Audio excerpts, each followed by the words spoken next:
Hello there, I'm Emma Nelson, coming to you live from Midori House in London.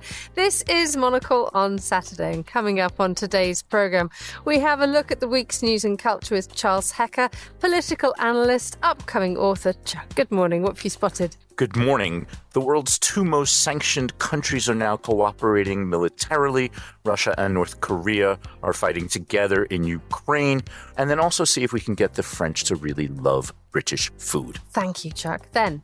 So actually, it's a festival with a lot of people, with probably 150,000 people over 2 days coming here to see the authors, to talk to the authors, to be visible as part of a huge community. We'll be hearing from the director of the world's biggest book trade fair in Frankfurt. And finally, the editorial director of Cheerio Publishing joins us in the studio to talk about being an independent publisher in 2024. That's all ahead on Monocle on Saturday with me, Emma Nelson.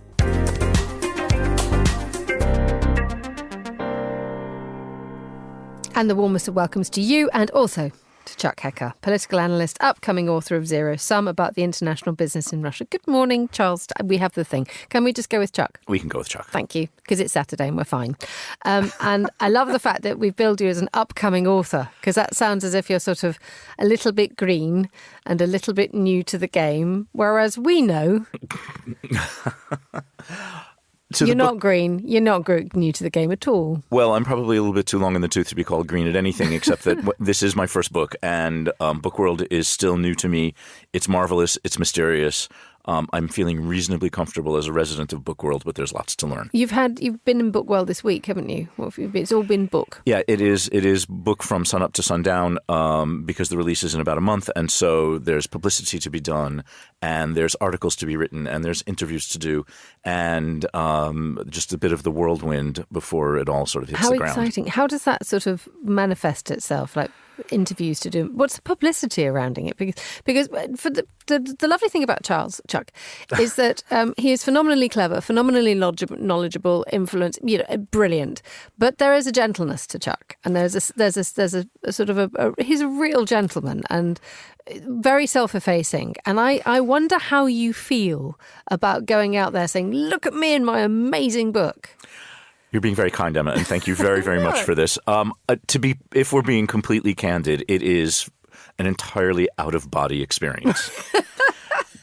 There is a part of me that feels like this is happening to somebody else, and that I am completely disassociated from this process.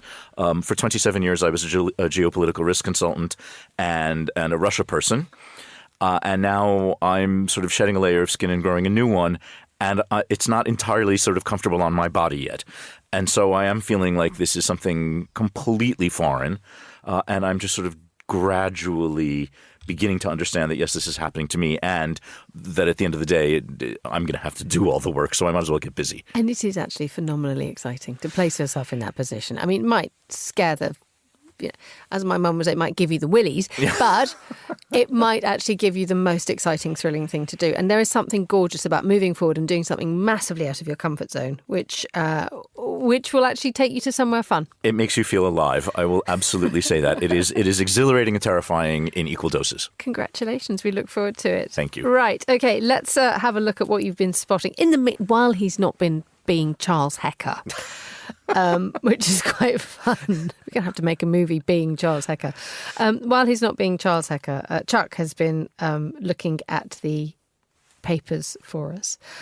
You got very excited about this astonishing story about how North Korean troops dressed up as Russians are now heading towards the front line in Ukraine. They're being given Russian identity cards. They're being given Russian military equipment and what have you. They're given Siberian identity cards because they look a bit like North Koreans, and they're being sent to the front line. That's right. We're going to look at a story. This is across all of the international papers, but we're looking immediately at a piece in The Guardian that says North Korean troops have arrived in Russia to fight Ukraine, says Seoul. And this is important. We are informed about the presence of up to 1,500 forces from North Korea on the ground fighting for the Russian army in Ukraine. We're informed of this by South Korean intelligence. Neither North Korea nor Russia have confirmed these reports. It all began, though, a number of days ago when it appeared that two fairly senior North Korean army officials were hit in an attack in Ukraine. And then, this led sort of down through this long strand all the way back to Pyongyang, and the fact that Kim Jong-un has in fact been accused of sending troops to fight with Russia. This tells us a few very interesting things if it is ultimately confirmed to be true, and there's no reason to believe that it isn't. And that is that the level of cooperation and contact and negotiation between Moscow and Pyongyang must be much more intense than we imagine. These deals are not very easy to pull off, and you can be quite convinced that North Korea is going to get something in exchange for this. And whether that is nuclear expertise for its fledgling nuclear, not so fledgling, I should say, but growing nuclear program, whether it is expertise in rebuilding its slightly hobbled spy satellite network, or whether it is the sharing of electronics components that both countries have difficulty accessing because they're under sanctions.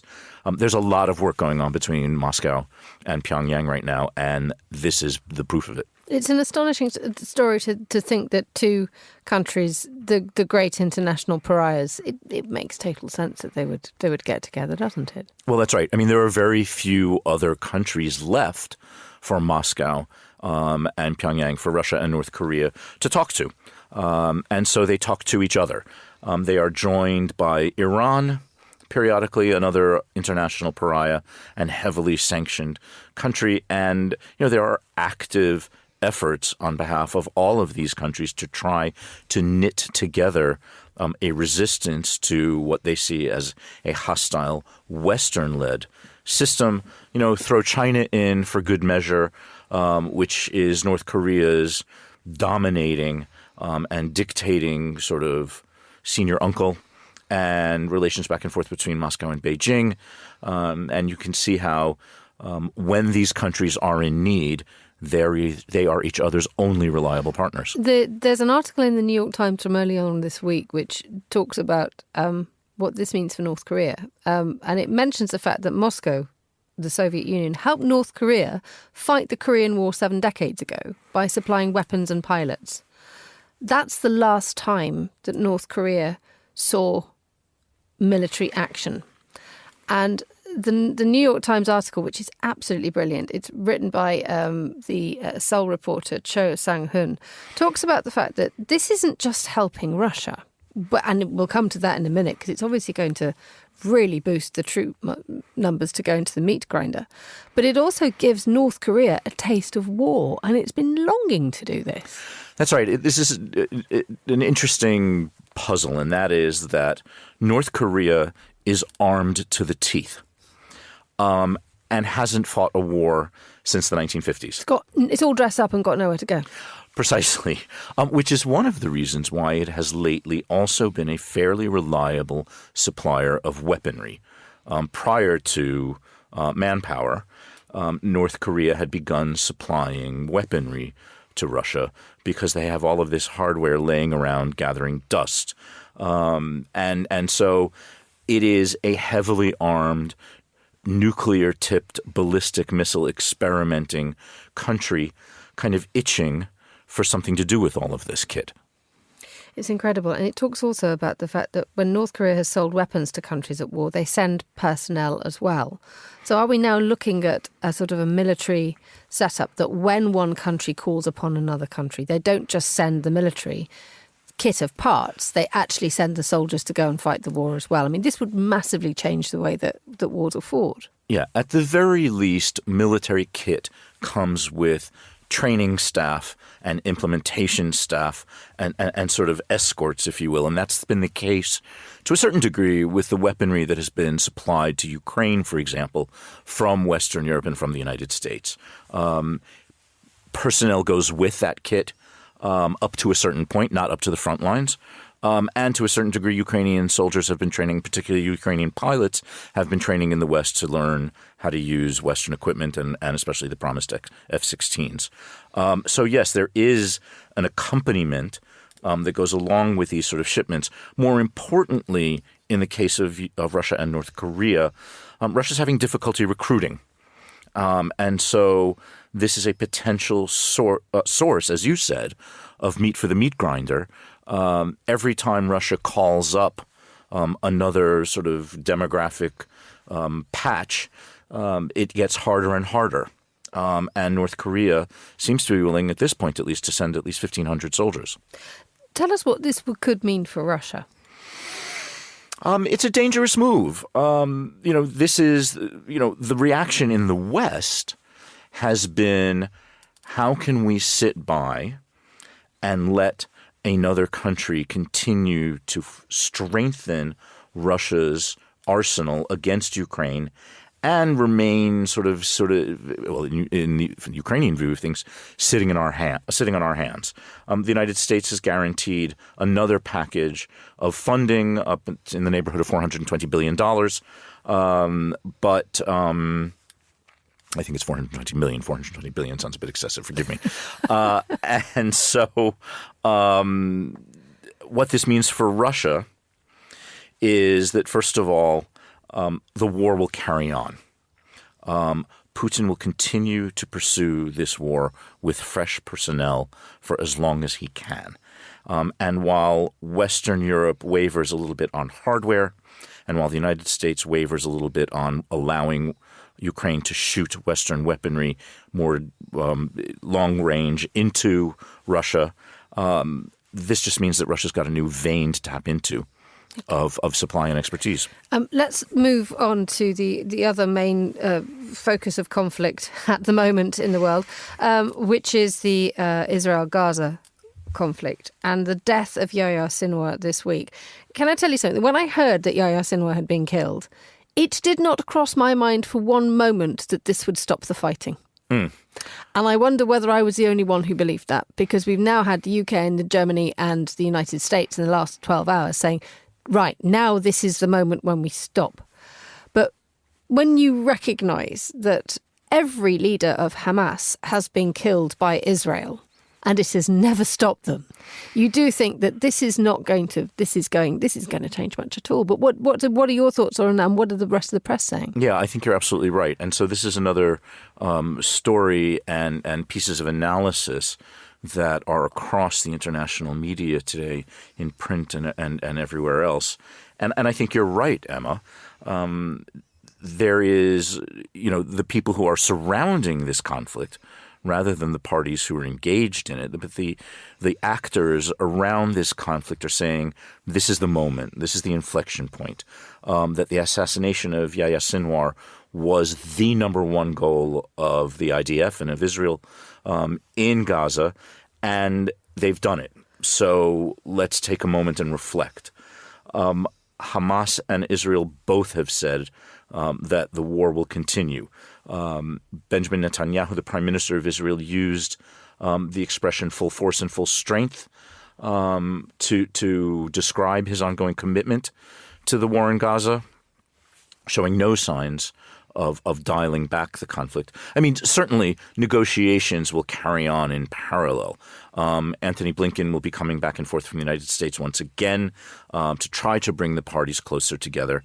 And so that remains an open channel, but not necessarily a very productive one. Hamas, on the other hand, has said that, driven in part by ideology, which you can't assassinate, Hamas has said the war goes on, the conflict continues. Sinwar's goals in all of this was the destruction of Israel. What we learned also immediately prior to his assassination is that he had been, before the launch of the attack on October 7th of last year, he had been seeking to draw in Iran and Hezbollah and sort of the ring of fire around Israel to make October 7 even more impactful than it was. And so both publicly and privately and ideologically and politically, let alone militarily, this show goes on. Indeed. And as we've seen, I think Reuters is reporting this morning that, and we've been mentioning it in the headlines, that Yahya Sinwar's replacement will be twofold. It will be someone who comes from outside Gaza. They will not have a military leader from inside the battlefield. But also they will have to talk to the likes of Iran and also the Gulf Arab state of Qatar, where all the main candidates to succeed Sinwar are based. So this suddenly takes a different, more international twist, doesn't it? They need to ask Iran for approval. Israel is not going to like that. That's right. And bear in mind, just to add to that we remain in anticipation of Israel's response to Iran's ballistic missile attack and sort of waiting for that military shoe to drop. You're right to say that organizations like Hamas have, for lack of a better expression, forgive me, business continuity plans. And one of the candidates allegedly to replace Yahya Sinwar is his brother Mohammed. Commentary around that potential move suggests that he is even more hardline than his late brother, and that he will be even less inclined to meet any conditions put down by Israel for a ceasefire. And that's where things remain. Israel wants the immediate cessation of hostilities and the immediate release of the hostages as their number one criteria for a ceasefire. And Hamas is asking Israel for an immediate withdrawal of troops. Neither of those are going anywhere. Okay. Let's move in an amazing handbrake turn, because it is the paper review today. There's a rather silly article in the Times, and it's about how there is an American chef, an American man who has written a cookbook in French about British cuisine. And apparently the French love it, because the French have now decided that French, as Le Monde says, is not that vile. So isn't that just the nicest? Isn't that the kind of compliment that you're really dying to receive? Thank you, France. And I just read that and I thought, hang on a minute. What's in this book, Chuck? Because it's I've looked at the recipes and I don't think I've cooked any of these recipes. The last time I checked, I carried a British passport and I lived in London and I regularly cook food. And yet none of this seemed to work. And it felt like there was something rather meta happening, something elsewhere about food I didn't understand for an audience that already had quite good food written by an American. And I just thought this is I don't know if it's a very good PR stunt or whether this is a thing. So there are a number of strands to pull on in this particular piece. It is deliciously rich in contrast and information. And as you point out, the most interesting thing is how multinational this particular moment is, and that is that you have an American chef and cookbook writer writing a book containing 500 British recipes that is published in French in France. But you're right to point out, I mean, the way the Times illustrates this, in fact, is with, of course, against the backdrop of the Union Jack, a plate of fish and chips and mushy peas, a plate of Scotch eggs cut in half. All of which are delicious. All of which are delicious and all of us eat regularly. Yeah. And then a gigantic bowl of trifle. Here we go. I take it all back. I have cooked trifle. A lot. It looks complicated. No, it's wonderful. Right. Okay. Right. You're coming around to my house for a trifle. Note to self. And then we call you an ambulance. Yes, please. Got a lot going on. And so the book has been well received. And the French are saying, actually, British cuisine is worth another look. And the other thing that the article points out is how well French cuisine now is done in the UK. And with a tiny little sort of smack at the French, saying that most of the best French restaurants in the world are in Britain. But there's something very strange in that. And, if you go to a modern British restaurant in London, for example, or anywhere across the UK, a good high-profile British kind of farm-to-table restaurant, you're not really eating Scotch eggs. You're not really having sort of toad in the hole or leek and potato soup. And I think that the renaissance of British cooking here is lighter, it's fresher, it's more innovative. I think that, among 500 recipes, there's got to be quite a lot of variety. But the looks of it are that it's sort of defaulting to some standards. Well, I wonder about this because it doesn't necessarily answer the question of can you still get a good, affordable meal in the UK?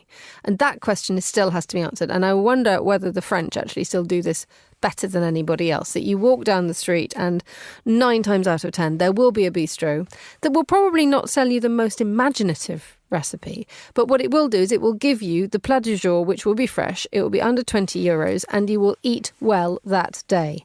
And I wonder whether this whole thing about getting the French to make Scotch eggs is majorly missing the point that actually the accessibility of good food is something that the French still can't be beaten on, and the Italians as well, and the Spanish. I agree with you 100%, and that is that anywhere in France, something that I guess you might describe as a sort of mid-market restaurant will present you with excellent, delicious, reasonably priced food.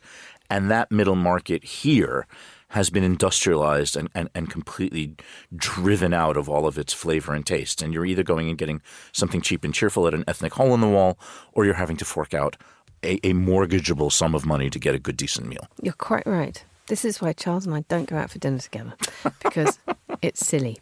Right, let's move on now on Monocle on Saturday. And I'll bring Chuck back in a minute because he's got lots of stories to tell about this, about the Frankfurt Buchmesse, or the Frankfurt Book Fair, the world's largest trade fair for books, and several thousand exhibitors representing book publishing, multimedia, technology companies, and Charles's book gather from all over the world. Yesterday, the fair opened to the public. Monocle's Amy van den Berg heard from the director of the fair, Jürgen Boos, and began by asking him what the mood was like. There's a lot of positive energy right now in Frankfurt. Our industry tends to be pessimistic, and this seems to change. Yeah? So people are partying here, business is good, numbers are up, 6% on Wednesday, 10% yesterday on Thursday. Now we're opening for the audience. We had to limit the tickets we are selling because it's going to be too many people. So it seems to be the golden age of storytelling. And what does the fair symbolize in the publishing industry? Why is it so important? Frankfurt has been around forever. The first documents we have date back to the 15th century.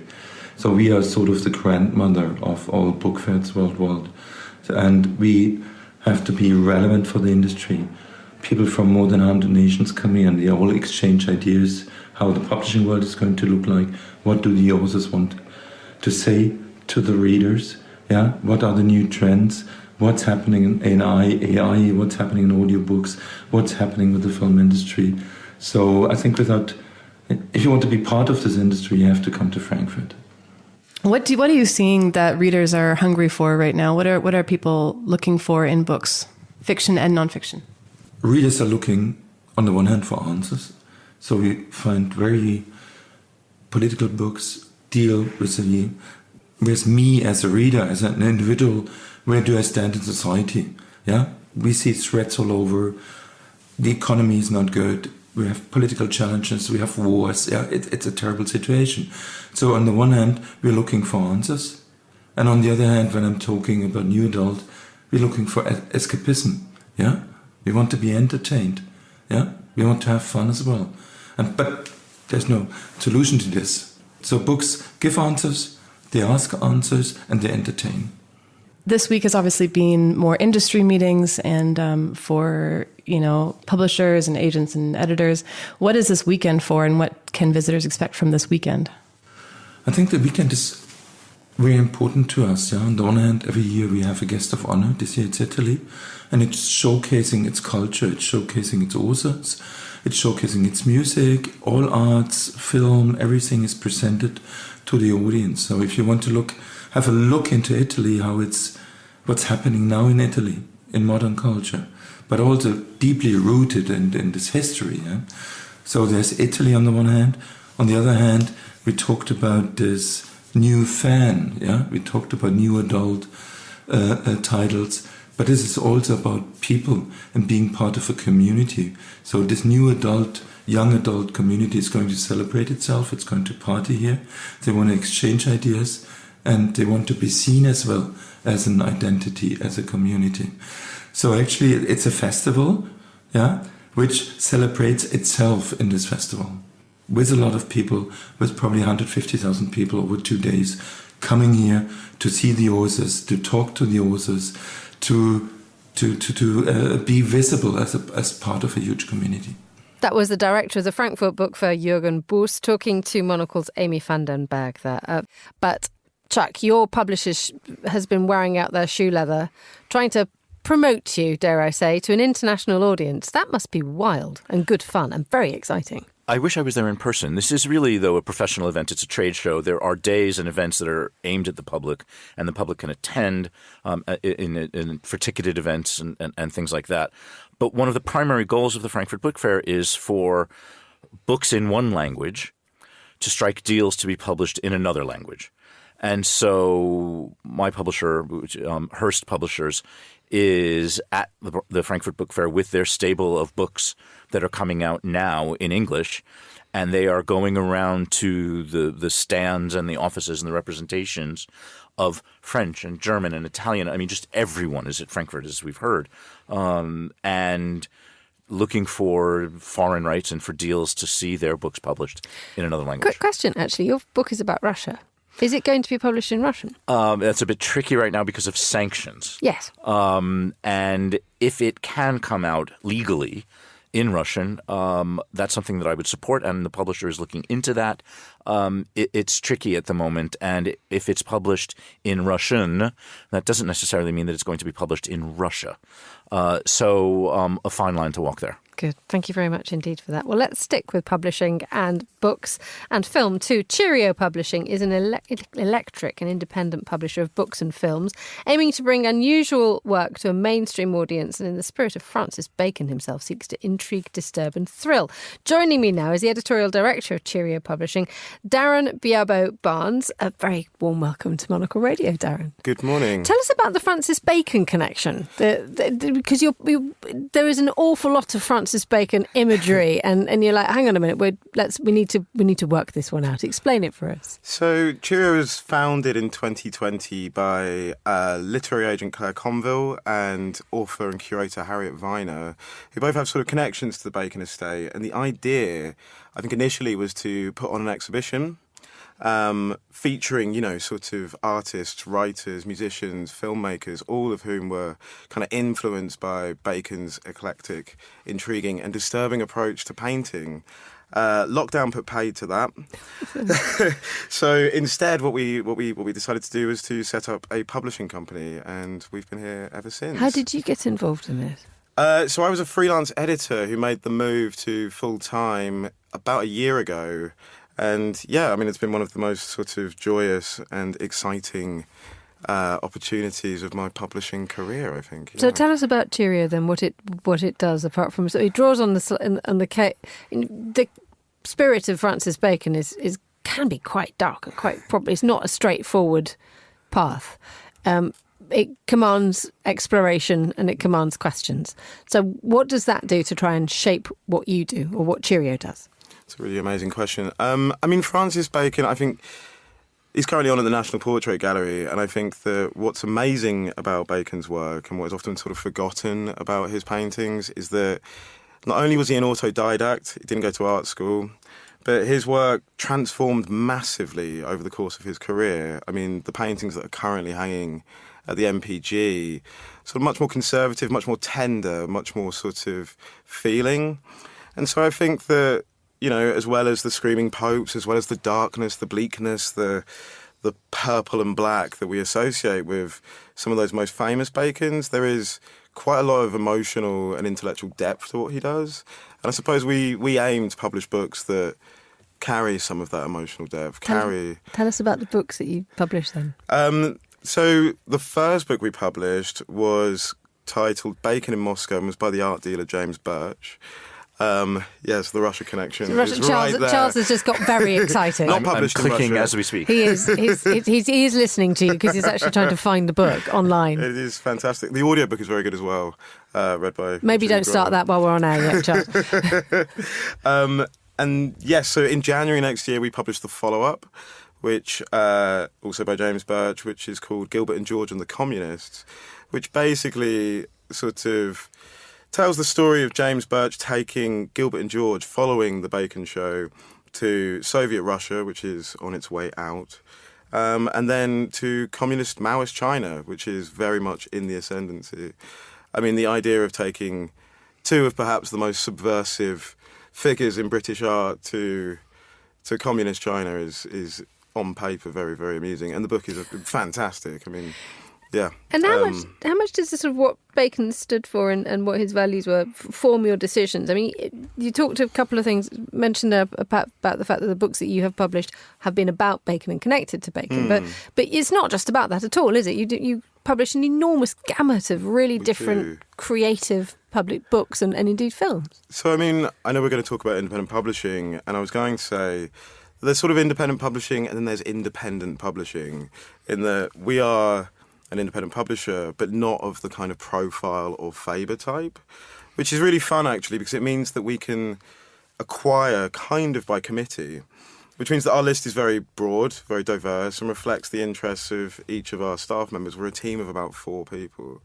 So each of us has a huge input in what it is we publish. So as well as James Birch, we published Jeremy Deller, the Turner Prize-winning artist's monograph last year, which was an unlikely but very exciting Sunday Times bestseller. And we also published amazing debut novels by brilliant fiction writers like Megan Barker. We published a book called Kit. I mean, neither of those books has a direct Bacon connection, but both, in the opinion of me, Claire and Harriet, speak to something in Bacon that maybe is a little bit more kind of subtextual, sub the actual images themselves. Don't take the straightforward path. We never take the straightforward path. I don't even know what the straightforward path is. Tell us about your films as well, because this isn't just printed paper, is it? Yeah. This is everything. We are a 360, I believe that's the phrase that people like to use. We're a 360 media agency. What does that mean? I have no idea. No one knows. So we also support sort of younger filmmakers, and we're an unusual publishing house in that we also kind of moonlight as a kind of production company as well. And so we, at Foundation, started the Cheerio Short Film Fund. And it's obviously the London Film Festival right now, and we're delighted that both Kiefer Nyron Taylor's short, The Tobacconist, and Tyro Heath's Happy Snaps, 2 films, executive produced by Cheerio, BFI picks, and are doing fantastically well. You should check those out. You're clearly onto something here. Well, thank you very much. It's brilliant. So I mean, there's no element of surprise here, but the idea that you can look for the completely different angle, and then you can transfer it to every kind of media, all kinds of, at least film and paper books at the moment. What does that mean that you're looking to do next, and how do you grow this thing while at the same time retaining the quality and the clarity of a team of 4? That's another amazing question. I mean, I think that, how would I best describe Cheerio? I think Cheerio is basically a kind of idealistic project. And I think that there isn't, with all due respect to my fellow publishers, there isn't enough idealism in British art and publishing these days. We are kind of old school. It's sort of, it's kind of old bohemian publishing. We find those interesting books. We find those interesting films. We support, sort of interesting genre-busting artists with perhaps less of an eye on the commercial and more of an eye on the kind of artistic. And that, I suppose, is down to the fact that we have this wonderful sort of patron in the Francis Bacon estate, and we're able to do that. So I wouldn't say that it was expressly philanthropic, but there is a philanthropic and artistic element to what it is we do. Which is really important. Now, Charles, you were saying before we came on air that your publisher is independent. You're writing a mainstream book. Why was it that you chose to go for an independent for something that you hope is going to be on that table when you walk into the big bookstore? So I take the word independent quite literally, and that is that the independence of these publishing houses allows them to make decisions quickly, to make the decisions that they want without having to answer to shareholders, corporate parents, and they have a flexibility and a range and an energy that if they want to buy a book, take a book on, and then if they want to promote that book and make something out of it, they just do it.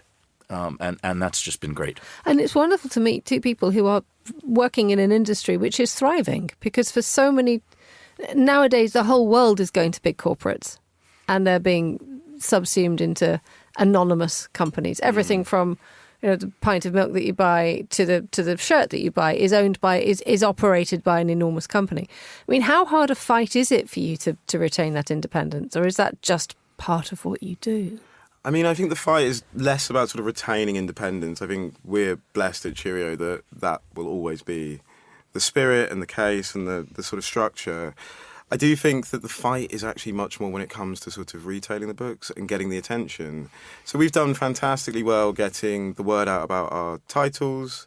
We've appeared in all the papers, and here I am on Monocle Radio on Saturday morning. That's it. You've made it. Go. You're here. Win. But also, I mean, I think that the books trade, there are a lot of books. It's a very saturated market, and it's tricky whether you're publishing, Jeremy Deller, or you're publishing Emma Glass, or, a debut poetry collection. It's tricky to kind of shout out and get people, interested and engaged.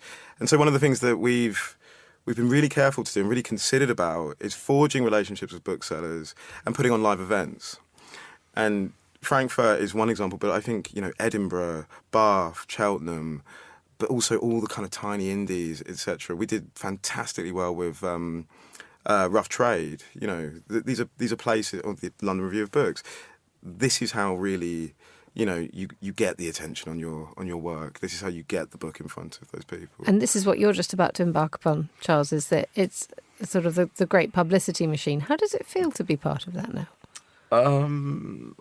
I think that we are all, writers and readers and booksellers are benefiting, and so in this process, I hope to become one of those people. Are benefiting from a great Renaissance is probably, I shouldn't be using a word like Renaissance, but books are back. If they never went away completely, but there was some concern I sensed in the marketplace that what's happening to bookstores and what's happening to the way we make and consume and digest various types of media. But I sense that people want to buy books off bookshelves in bookstores, and they want to take them with them to places, whether it's their sofa or the beach or an airplane, and they want to experience them. And I think that we're all benefiting from that. I had a wonderful quote. We did an event with Ian Sinclair earlier in the week, and his book Pariah Genius, which is fantastic and you should all buy, published in April, and he's been sort of doing event after event after event promoting the book. And we were the top floor of the Wheatsheaf pub in Soho with the Sahibian Society, and I said to him, gosh, we must start talking about the paperback, etc. And he said, it's funny, doing this many events this far out of publication makes me feel like an employee of a past self. Talking about his previous work, which I loved. I thought was amazing. Incredible. That's what you've got to do. It's a good note on which to end today's episode of Monocle on Saturday. The warmest of thanks to my guests, Charles Hecker and Darren Biabowe Barnes, and also to our producer and studio engineer, Mariella Bevan. Monocle on Saturday is back at the same time next week. For now, from me, Emma Nelson, goodbye. Thank you very much for listening. Have a great Saturday.